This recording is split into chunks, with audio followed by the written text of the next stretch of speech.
So hello and welcome to another edition of Soup and Dumplings. I'm Antonio Christie, Operations Director for us here at NGTV. And with me is my co-host for Soup and Dumplings, Lemuel Taylor, our Public Relations Officer. Public Relations Director. Alright, let's do this again. Why do we need to do it again? I don't know. I just Soup want and to Dumplings. One of the good things about Soup and Dumplings is that soup is never the same. It's never the same. It's never the same. It's never the same. Sometimes it's smooth and fluid. Sometimes it's thick, It's got a lot of meat. It's got a lot of dumplings. It's got a lot of everything. Soup can vary. So, yeah, it can vary. So we're here with Lem and myself, and today we're going to talk about the weather, because the weather is right now is pretty interesting right now. If you recall, Lem, 2 weeks ago we were with the Department of Emergency Management here in Barbados. They were actually holding a public fair at the General Post Office in Bridgetown, Barbados, and we learned a lot. I learned a whole lot about the Department of Emergency Management and what they actually do. And one of the biggest disasters that threatens not only Barbados but the Caribbean area, and as then we'll go into even some areas in South America and in North America and Central America, all suffer with that threat simply because of their geographical location from hurricanes. So we're going to talk a little about hurricanes specifically, but first let's just talk about the Department of Emergency Management once again. So now, tell us about the Department of Emergency Management. Yes, well, the Department of Emergency Management, we had the fairs you mentioned, and one of the things that they do, or their main thrust really, is disaster preparedness. And when they speak of disaster preparedness, they don't only mean in terms of the weather, but they just mean any disasters that could possibly come up. So whether it's a mass casualty situation, an earthquake, fire, whatever, they are teaching people about being prepared for that. And I think that this, no more practical and usable time than now that we have an approaching storm.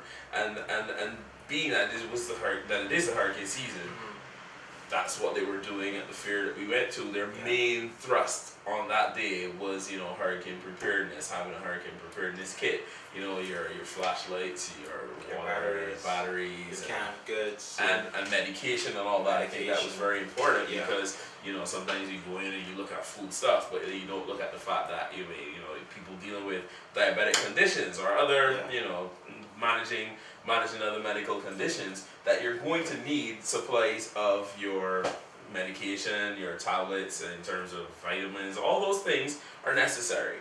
And so what they've been doing is they've been educating the public, educating children in schools. They've been going around and doing what they did at the post office, had the public fair and what's not, and getting everyone's awareness out there to know that you should be prepared in case a disaster comes. Disasters don't warn you 2 weeks in advance and say, hey, I'm coming to your house on the 8th of May 2014. Hey, can I just tell Lemuel Taylor?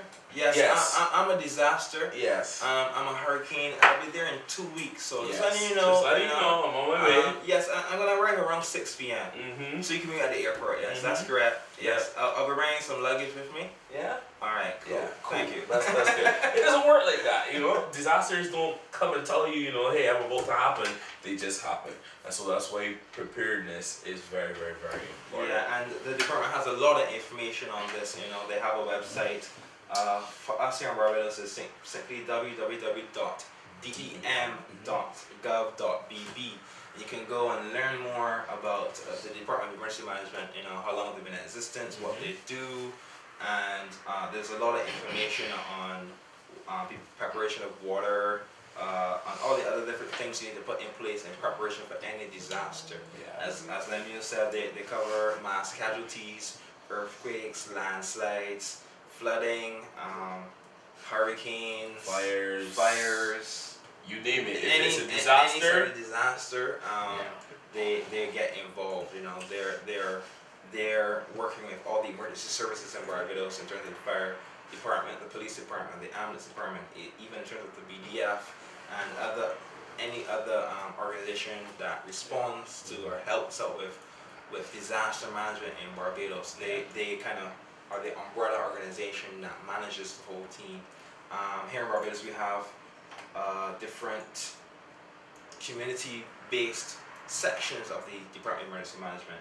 I'm struggling to remember the name. It's the District Emergency Organization. Right, the District Emergency Organizations. That's what they call them. And there are a number of districts that Barbados is broken into, and they have volunteers which they also train to assist in these matters. You know, very relevant to us in Barbados. We had the cave-ins in Britain still a couple years ago. Yeah. We had the tremor that basically scared the whole nation, because in Barbados we weren't accustomed to these things. But yeah, in that case we had a lot of cars swerving off the road, people running off the buildings, and because of the lack of information, and two, that we're not accustomed to this, we were, at risk. Thank God it wasn't as drastic or as big or bad a disaster as has happened in other parts of the world. And we don't get them as often as probably, say, countries like Trinidad and that are closer to the fault lines and stuff. Yeah, even in the Virgin Islands and so on, they get a lot of earthquakes as well. And we've been blessed and been favored to have escaped some other pretty big storms and hurricanes in over the last couple decades.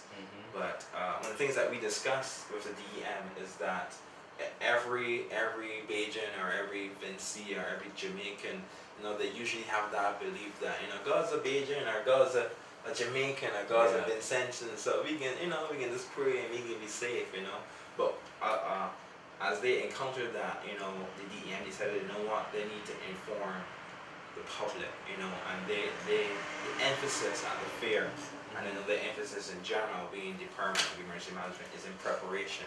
Yes. Being prepared. Being prepared. Your individual responsibility to be prepared. So like for instance, we're going to zero in terms of a hurricane, because that's probably the more common threat that we face in the Caribbean. Especially certain times of the year. Especially the hurricane season begins in June the 1st, and then it runs all the way down to the 30th of November. And so during that time period, you need to be in a constant state of preparedness. And what normally happens, and one of the things that they were stressing on, was being prepared before June the 1st comes. Yeah. Because although the hurricane season does run specific dates, it has been known to happen, and more so recently with a lot of changes in the weather, globally, that hurricanes come earlier sometimes than June the 1st. And they form in areas that you would not expect them to form for that time. And then, most recently, in the last few years, we've had hurricanes that have lasted all into December.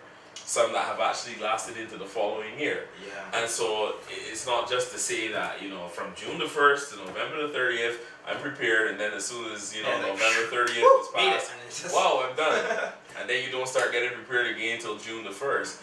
But rather, you should be prepared for the entire year, because you never know. Because what happens is that a lot of our disaster plans can then overlap. There may be some modifications that you need to make depending on what emergency it is you're dealing with. Yeah. But at the end of the day, there are certain core values that remain the same. And so they really have been pushing the whole idea of being prepared. Getting everything in One of those order. main things that is probably necessary for any sort of disaster preparedness is securing food and water. Food and water. I mean, because in the event you do survive a disaster, and I really hope you do survive a disaster, you still have to be able to sustain yourself until things are back to normal, where your supermarkets are open again, gas stations are open again, so you need to be able to secure food and water, clothing, medication, if you have in need of medication, specific food for your diet, if you're diabetic, or if you have a whatever restrictions you may have on your ability to eat food in terms of medically, then you need to ensure that specific for you, that you have exactly what you need. Because you can't be dependent on your neighbor necessarily to have what you need, especially if you're diabetic. Exactly. You don't know, they may not have prepared in thinking about you. Hopefully You may not be able to cook your soup. even if to cook your soup. So you have to have a contingency plan in the case that you can't get your soup and dumplings. and your dumplings. As painful as it seems, in the Yes. event there probably would not be any Soup or dumplings. It's alright. It's okay. Any soup and dumpling. It's alright. But we would have survived. We would have some canned goods, maybe some canned corn, Mm-hmm. probably even some canned potatoes. Yeah, some canned ham. But tinned goods and non-perishable goods are well recommended. Lots of water. Yes. Lots of water. And one of the things there, I'll just pause it a little bit, is that they recommended having a 3-day supply, because you think, well, maybe, okay, I've got food for tomorrow, because the storm is not going to be so bad. Yeah. And so, let's say it seems relatively weak. Let's say the storm is approaching, it seems relatively weak. I'm going to have my electricity back by tomorrow, or if the electricity does go off, or you know what, I'm going to have my water back, my water may never go off, or whatever the case may be. And then, it unexpectedly strengthens, or it changes its course, or it hangs around a little longer, and then you're dealing with widespread flooding and all that. You never can tell. Yeah, you never can tell. So you should be prepared for at least 3 days.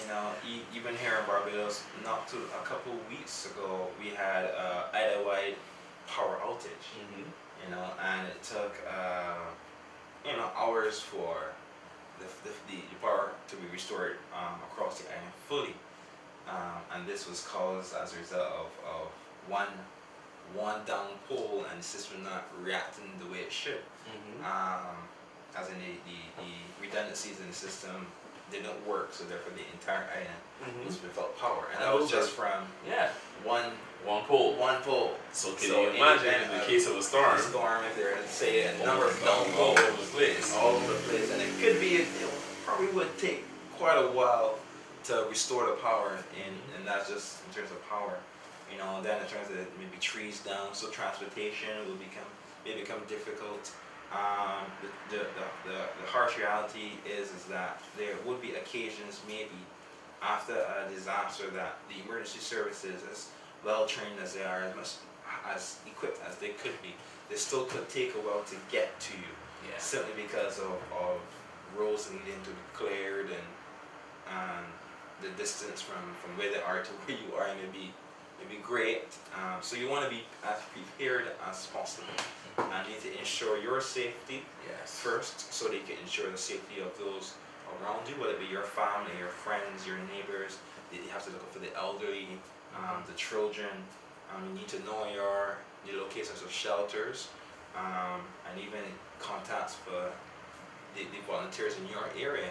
Maybe it would be good to know who is a part of the district emergency organization in your area. Yeah. So you can let them know as well if you have an issue as a result of the disaster, and they can help get emergency services to you, or advise you as to what would be necessary if they themselves can assist you. Yeah. Right. So there's a lot of information to be learned. We were there at the fair, so there is that information. We did have that information to share with you, so you can just look on our site and you'll be able to find it. The Department of Emergency Management Public Fair, from right here in Barbados. So let's zero in a little bit on hurricanes. Right now we are in the hurricane season, early in the hurricane season. And already there is a system approaching. Well, I'll get a little bit on. I'm the resident. The pseudo-resident. The resident pseudo. The resident pseudo weatherman. When I say pseudo, it's really always been a passion of mine, the weather. So I generally tend to follow it a lot and keep abreast of what's going on. Know quite a few of the technical terms, but we don't get into deep. The hurricane season began in June, and in the month of June there were 2 named systems, and I'm not sure if many Barbadians know that.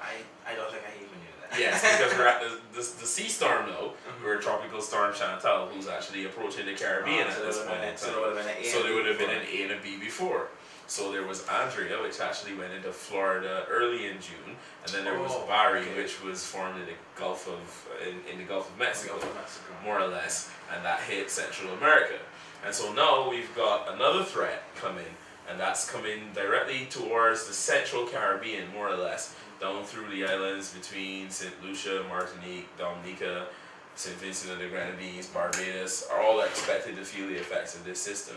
And although it's not that big in terms of overall size, it still is big enough to affect all of those islands more or less at once. So it goes to show that even it doesn't need to be a huge major system. It doesn't need to be a category 5. It just simply needs to be an organized weather system.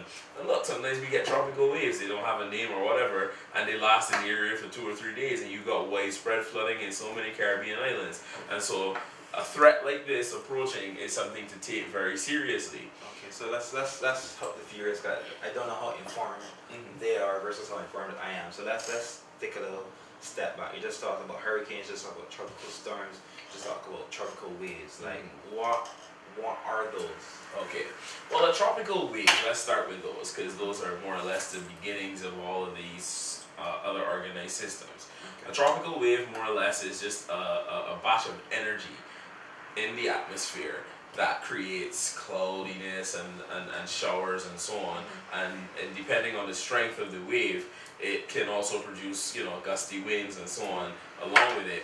And that travels coming from Africa. They usually form over the continent of Africa, and it usually begins to take place in May when the conditions are right.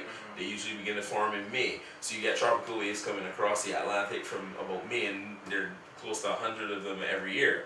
But usually more or less maybe 15, 20 of them become storms in a given year. And so, you know, tropical waves come and go, they come and go, and we get a rain from them a lot. They're usually pretty beneficial. But what the forecasters do is they look for signs of organization in terms of the way the clouds are arranged, and they're also looking for what's called low pressure in the atmosphere, because the atmosphere has a weight to it. And so there are certain areas where there's more weight and then there's less weight. So they're looking for areas with the tropical waves usually where there's less weight in the atmosphere, or there's a rising of the air currents there. And that's usually the sign that something is getting ready to happen. Now the next stage up from a tropical wave would be a tropical depression. Now that's an organized system which actually has a closed low pressure circulation. So it's actually spinning. If you look at it on the satellite, it will look like it's going around. One of those cool circly things. Yeah, one of those cool circly things. Right. It's an organized area of weather, and that's the time when you start hearing about sustained wind speed. Basically, and that's recorded over the course of a minute. So you'll have winds that say 35 miles an hour in a tropical depression, and that is sustained over a period of a minute. And then sometimes you have gusts that go higher than that. So that gust may last 2 seconds, 10 seconds, maybe 40 or 50 miles an hour. So you're getting a tropical depression in terms of its sustained wind, but then you may be getting gusts that are at the strength of the next stage up, which is a tropical storm. So basically you start with a tropical wave. It's just basically a lot of clouds and energy, a lot of stuff happening, some rain, probably some wind, and then it transitions into tropical depression as you see the circular formation. It starts to take that, and then it's an increase in wind speed, sustained wind speed, with then some gusts. Some gusts and things in there. So it's a tropical depression. Tropical depression. Now, if a tropical depression is close to an area of land, generally, they will start to issue warnings or advisories from that point in time. So you may have a tropical storm watch or a tropical storm warning issued, even though the system is a tropical depression, because they're expecting, depending on the conditions, that the system will strengthen further into a tropical storm. Now, most tropical depressions, when they're designated, usually they're given a number depending on how many other tropical depressions and systems they've been in the year. So you will have, let's say the first one would be tropical depression number 1, tropical depression number 2, and so on and so forth. So if the system then steps up to a tropical storm, and that is chosen by wind speed, up to 38 miles an hour is still designated as a tropical depression. As soon as the wind speeds hit 39 miles an hour, it becomes a tropical storm. Sustained wind speed. This is wind speed measured over a period of a minute. Right? So as soon as the winds become 39 miles an hour, you have a tropical storm, and then it is no longer given a number, it is assigned a name. And every year there's a list of names. There's about 24 names, I think it is, because they don't use every single letter in the alphabet. They don't use X, they don't use Y, and they don't use, there's another letter, I have to check it again. But there are 1 or 2 letters that they don't use for names. So it's about 24 names on the list. And so whichever was the name that went last, they'll just give it the next name. So in this case, there have been 2 named storms already. we've got Chantal coming now. That's the third one. So you know that's the third tropical storm that they've had for the season. So after that, from 39 miles an hour, So after it crosses over from 38 to 39, then it it's becomes a tropical storm. Right. And again, it still has the same Still has the same circular motion, and generally it's becoming better organized. Normally the thunderstorms are becoming more concentrated towards the center. The rainfall is probably a little bit higher than you start to expect, you know, the waves and so on. So the sea conditions become rough and all of those things. So you don't want to go swimming during a tropical storm. You want to stay away from the beach, you want to stay away from coastal areas. Yes, you don't want to go walking dogs on the sand, you know, you don't want to do any of those things. And really, you want to stay indoors at this point in time. And this, we actually talk about some more preparation, because you have to know about the status of your house. Do you think that your house is safe enough to withstand a tropical weather system? You know, do you think that you can stay safely in your house during this system, or do you have to find an emergency shelter, or do you have family or friend that you can spend the time at their house that you know is a lot safer? And generally speaking, they say that it's usually safe if you have a multi-story house to be somewhere in the middle, because if the wind affects the upper floors, and let's say it takes the roof off, and you're in the central rooms, then you generally have a roof that's already naturally created by the floor above it, but yet you're elevated in case there's flooding. So if you have a multi-story house, which is preferable at that point in time, if you're staying in a house, try to be in the middle of that house. Let's say it's 2 stories or whatever the case may be, but the first floor is elevated, you've got a garage or whatever, you may want to be on that first floor. Because if you lose the roof up top, you can stay there and still have a little distance between you and the ground level.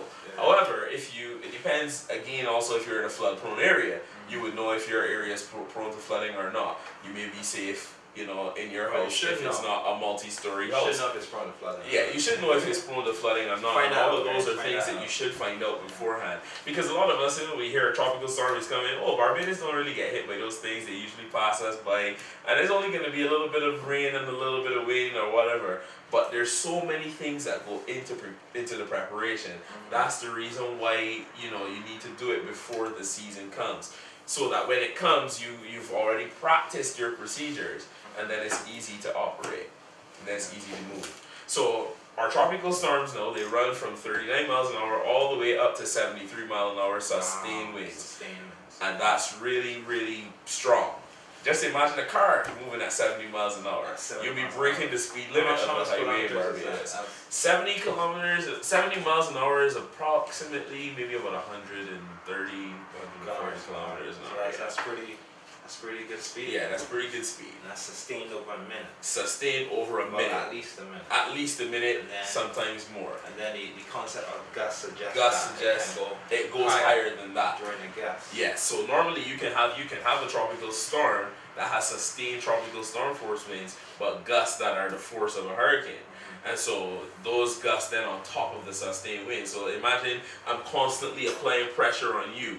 That's the wind. Yeah. And the wind is constantly applying a pressure of 70 miles an hour, and then they give an extra shove. Whoa, we saw that shove. That shove shoved him off the camera probably. You know what I mean? I'm still here. That's what the wind is doing. So it's exerting a sustained force against whatever structures it's hitting, and then that gust just comes along and gives an extra push. That is interesting. Yeah. You know, I'm thinking about what you just said, and just like how, you know, not necessarily the sustained push moved me, but the gust. Yes. And the sudden increase in that force actually moved me. Yeah. You know, so you know sometimes we think, my house, my roof, my shingles, my galvanized, my paling, my fence could sustain, say, you know, 60 miles or 70 miles per hour wind, but then you know there's a gust that hits upward of 80 miles per hour, and in that moment, in that gust is when your paling, your roof or shingle gives way from whatever is securing it. And then even though the gust will not last the whole minute, you know, from the time it gives way, if you know shingles or paling or a roof, it just needs to give way. And once it gives way, then the normal sustained winds can continue to do the damage, and that was witnessed even when Tropical Storm Tomas was passing passing the island. I witnessed it personally. To the house across the road from where we were, I witnessed the galvanized, slowly coming up under the sustained wind, and then at one point a gust came and just lifted one completely off. And so those are the kinds of things that can happen in a tropical storm. And we haven't gotten to the hurricane as yet. Wow. We haven't gotten to the hurricane as yet. And so a lot of people dismiss tropical storms and say, oh, we've handled them before, we'll get past it. But then they cause quite a bit of damage. And so, sometimes if they're very slow moving, flooding can be the major issue. Even if the wind speed is not so bad and it's not as destructive, the flooding can be an issue, because sometimes you get 6 or 7 inches of rainfall, 10 inches of rainfall over the course of a 5 or 6 hour period. You're looking at major flooding. So there are lots of things to take. And the last category of tropical system obviously is the hurricane, which obviously the season is called the hurricane season. Yeah. That's what it's based off of, and that's the final, level of tropical systems. But even within the hurricanes, there's a breakdown as well that goes on. Wow. You'll hear of a category 1 hurricane, a category 2, right? It goes from 1 to 5. 1 being the weakest, 5 being the strongest or the worst possible damage. And what they do is they categorize it also by wind speed, but not only by wind speed, but by damage effects. Yeah, so you get winds of 74 miles an hour up to 95. Okay, that is so a category 1 hurricane. That's a category 1 hurricane. Okay. Now a category 1 hurricane is able to, remove branches off of your trees and stuff like that there. It can damage, houses that have structural weaknesses and so on. It can be pretty damaging. And so a category 1 hurricane is nothing to sneeze at. It's not a joke. It's not something, to go hang out on the veranda and take some pictures and some videos. No, it's time for you to be inside, because debris at that point in time is flying through the air. Yeah. And you wouldn't want to get hit by a piece of galvanized coming through the air at 75 miles an hour. Most definitely. That would not be a pretty sight. No, as a matter of fact, you probably might not survive that to tell the tale. Yeah. And so, you need to be aware that, which is another point for preparedness. There's some of us, who may have, been trying to work on their house and have some other galvanized or other things just around, loose outside the house, maybe the backyard, maybe on the open lot next door. You need not to only secure just necessarily your immediate property, but if down the gap there's a construction site, it's in your interest to make sure that the guys responsible are doing what they need to do, because a piece of galvanized, something from that construction site can fly over to where you are. That would not be good, and not necessarily penetrate your wall, but may damage a window. Yeah. And or damage your roof, and then still in the system, then cause a problem for you in the system. So you gotta be your brother's keeper. Yes. To an extent, you gotta look out for stuff in your neighborhood as well. Secure yourself, secure your location, secure the loose items in your vicinity. But also, don't be afraid. And I encourage you to look down the road and make sure, because there's some construction happening, constantly in the islands, building houses or whatever, and you don't want to have that oversight cause you harm. Or cause your property some damage. It's really amazing. And so then you get up then from the category 1 to the category 2, and that runs from 96 miles an hour to 110 miles an hour. Wow. And then you start, when you start getting past 100 miles an hour, one of the things about the wind is that a lot of times people, they start hearing the wind speeds and start multiplying in their head. Well, let's say 110 miles an hour is twice as fast as 55 miles an hour. So, 55 miles an hour wasn't too bad. Maybe 110 is not so bad. But one of the things that happens with wind speed is that as you increase by 5 miles an hour, you're actually exponentially, the increase of the force of the wind is actually going up exponentially. So it's more or less like a 1 to 5 or a 1 to 6 scale sometimes in terms of damage. So going from a category 2 hurricane then, 110 miles an hour, to a category 3 hurricane, 111 to 130, by the time you get from 110 to 115, you've jumped from one category to the next. But you're saying that's only 5 miles an hour. But the effect may be as if you added another 20 or 30 miles an hour on to what just went.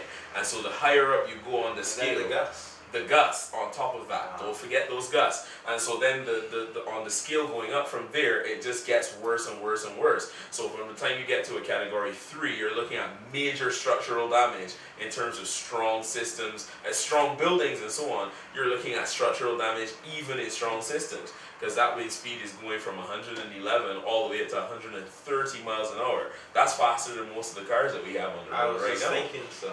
You know, so the wind is going faster than you can drive. Even if you're out on the autobahn, the wind is catching up with you. You understand? That's pretty dangerous. And that's pretty dangerous. Then after that, category 4 runs from 131 all the way up to 155 miles an hour. And that's the speed limiter on most German cars. Your BMWs and all of these cars, they're speed limited at 155. But the Hurricane doesn't know that. The Hurricane doesn't have a speed limiter. The Hurricane is going past that, because then there's a category 5 which goes from 156 to Lord knows what. Wow. And that's the thing, because we've had some category 5s that have literally been clocked with winds of 200 miles an hour. And when you get 200 miles an hour, that's the kind of wind that you get in a strong tornado. But that's taking place not for a minute or not for half an hour, an hour. That's sustained wind, 200 miles an hour, going on with that system, along with rain, and along with the increased gusts on top of that, for sometimes a period of 12 hours, 18 hours. We look at what happened in Grenada with Hurricane Ivan, and Hurricane Ivan was a category 3 at the time, 130 mile an hour winds, and we saw upwards of 80% damage to every structure that was in Grenada. And Grenada has some pretty strong construction. They have houses built up on the stilts and so on, you know, because they live on the slopes and what's not. And yet there was so much damage and destruction all throughout that island. And that would be the same story everywhere you go in the Caribbean, and even in North America. Ivan went on to hit Louisiana and Alabama and Florida with about the same strength. It was about 130 miles an hour when it got there, and the damage was even worse because it was spread out over even a greater distance. And so at the end of the day, you know, there are a lot of effects that can happen from a system like this, and this can set you back years. You lose your house, or you lose. So there are lots of things that you have to take into consideration. So when you hear a system approaching, don't take it for granted. Don't just tell yourself, oh, it's only a tropical storm, because you may wake up in the morning and it may be a hurricane, because there have been cases of that. There's a thing, just the last thing that we'll deal with on the whole technicalities of the weather, called rapid intensification, where a system experiences an increase in wind speed, sometimes 30, 40, or 50 miles an hour in the course of a matter of hours. So in, let's say, 6 hours, we're looking at Chantal now, maybe let's say 45 mile an hour winds, and then 6 hours from now by the next advisory, the wind has gone up to 70 miles an hour or 80 miles an hour. Then what are we going to do? And so you will relax and say, hey, you know what? It's only a 45 mile an hour storm. It's not going to affect me. I'm going to go outside and hang out on the veranda. And then, you know, the next advisory comes out and tells you that a hurricane is barreling coming towards you and it's going to be here in 3 hours. It's a different story altogether. Yeah. So it's not something that you want to play with. Yeah, and again, you know, that just reminds me of the necessity to be prepared, you know. And one of the things that we didn't mention just now talking about preparedness was insurance. Yes. Insurance, because we're talking about property damage, even in terms of to you yourself, you know, health insurance, life insurance, house insurance, fire insurance, flood insurance, car insurance. We need to check if you're an insurance agency, whatever, financially, whatever, to ensure that the things are insured. You know, because you don't want to find yourself in a situation where you have a nice insurance policy, but wait a second, it doesn't cover flooding, or oh my goodness, it doesn't cover fires. You know, so you need to make sure that it covers everything, that is comprehensive. It will take care of you. And that it will really take care of it. In the event you need to call upon that resource of insurance to get back up off the ground, to get your business back in order, your house back in order, you know, any medical health issues that you need to address as a result of the hurricane, or even not even as a result of, you know, because we talk about medication. We talk about medication and stockpiling medication. If in the event you do survive category 3, category 4, Category 5 system, you know, it will take a while for the pharmacy to open back. Yes, so it will. You know, you have to really, and I guess insurance will probably not be the first phone call then, but you still need to, you know, have all your documentation in place to show that, you know, this is the medication you're on, this is why you need it. You know, there's some medication, you know, because of the restrictions, because of the type of medication, the restrictions on them. Yeah. You know, so you expiry dates. Check your expiry dates for sure. So you need to, you know, all these little technical things you need to look at so that you can be very, very prepared. You don't want to find yourself lacking at the end of the day, or in the morning when you wake up and you realize, oh my goodness, you know, there was rapid intensity. Yeah, right. Rapid intensification. Rapid intensification, and the hurricane is now in Category 3, and it's 2 o'clock in the morning, and then the power goes out, and then you don't even know what category is in the next 2-3 hours. Yeah. And you wake up in a daze and there's no roof on your house, you know, and you don't want to find yourself in that situation. You really don't. So you want to be prepared as much as possible.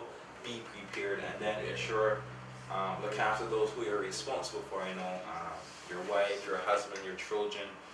Even, you know, if you love your dog, your cat, your pet zebra.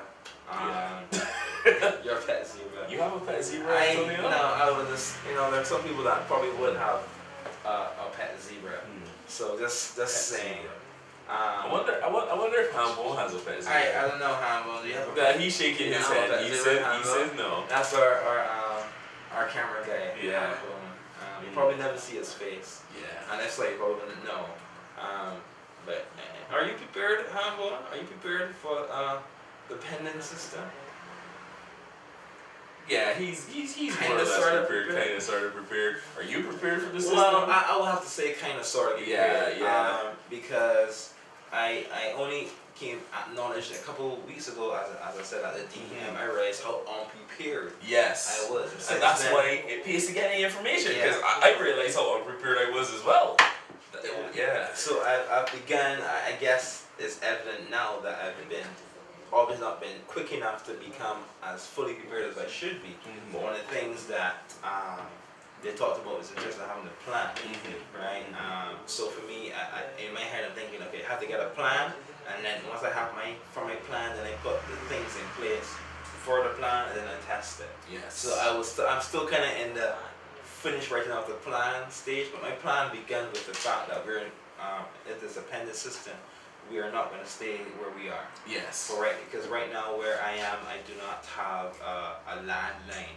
You know, I have a cell phone. We have cell phones, but in event, you know, cell phone system goes away or whatever, I want to be able to communicate and get communication an easier way. And landlines are a bit more secure in terms of communication.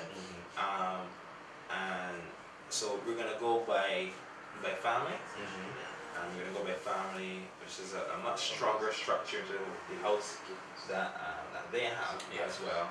And you know, there's a little strength in numbers. Yes. Because I help each other. Yes.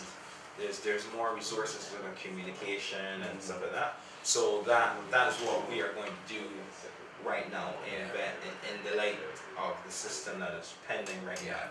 And I guess it gives you two an opportunity to see the areas of the plan that need to be improved and so on. And it does the same for me as well too.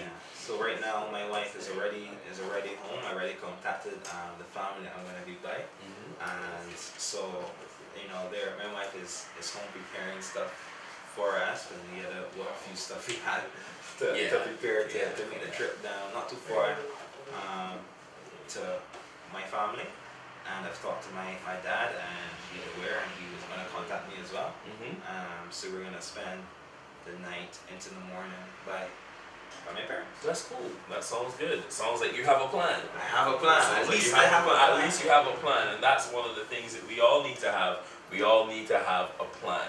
So, as you go forward in the hurricane season, for all of our residents in the Caribbean, our viewers in the Caribbean, and in North America, Central America, South America, wherever you are located in the area that that can be impacted by hurricanes, remember that you always need to be prepared. You know, in North America, we've got other natural disasters that happen regularly, the tornadoes and flooding and so on. That's been going on a lot recently. That's been in the news as well. So generally, just be prepared. We live a life that is always prepared. When an emergency does happen or disaster does come, you at least can help to deal with the situation rather than being completely floored, completely destroyed. At least you'll be able to recover and get yourself back moving and going forward with your life. So I think that's good. That's pretty good. That's good. Another thing, just go through your research. There's a lot of information online. There's a lot of information Yes, online. lots of information online. They give you the Department of Emergency Management for us here in Barbados. It's basically just www.dem.gov.bb. And they have a lot of information, and also they have links on the website as well to other websites which you can get more information. There's CDERMA, yes, Caribbean Disaster Emergency Management Agency, right, and their website www.cdema.org. Right, be relevant for not just Barbados but for the entire Caribbean. I'm not aware of any other Caribbean country and what they have in place, but CDEMA covers the umbrella of the Caribbean. Of course, and then there are other sites. There are European websites.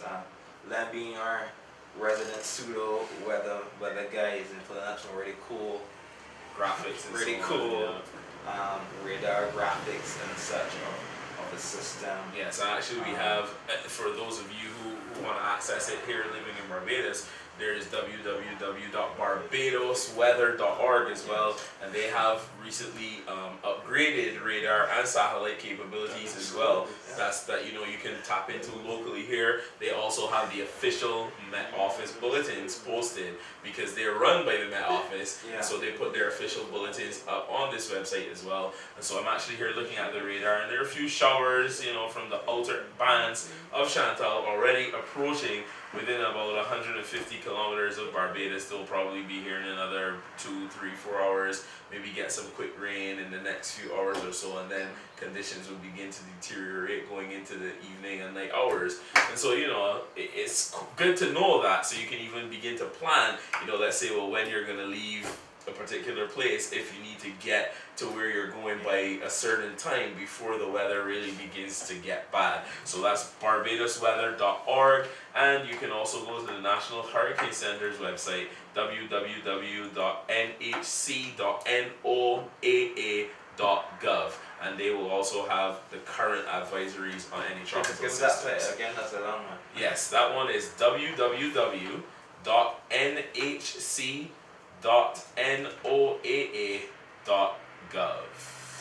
And that's the National Hurricane. Yeah, the National Hurricane Center. Okay, and that covers. That covers the whole Atlantic Basin. The whole Atlantic. See them from the time they come off of the African coast, and as they make their way across every wave, depression, storm, hurricane, they cover it all. And again, they have a lot of similar resources in terms of satellite imagery and such and so forth. And there was another one you were looking at in terms of the European one. Oh yeah, that one, that's a bit more technical. I don't know that one off the top of my head. I actually closed it just before we started to record the program, but it actually shows you a full image of the whole continent of Africa and the entire Atlantic Ocean.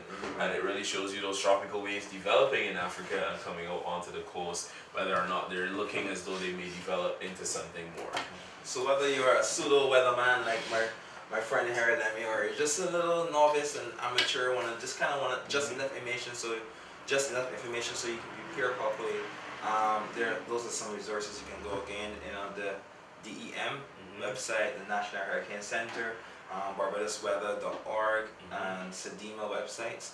You can check those out and keep informed. Be prepared, guys, because this is one of the many disasters that we face in the world. More specific to the Caribbean. Hurricanes are a big thing. Yes. Big thing. So this is Antonio once again and Lemuel. This has been a pretty different episode of Soup and Dumplings. It's not really that not as funny as not as funny as it usually is. Because it's a pretty serious, serious topic.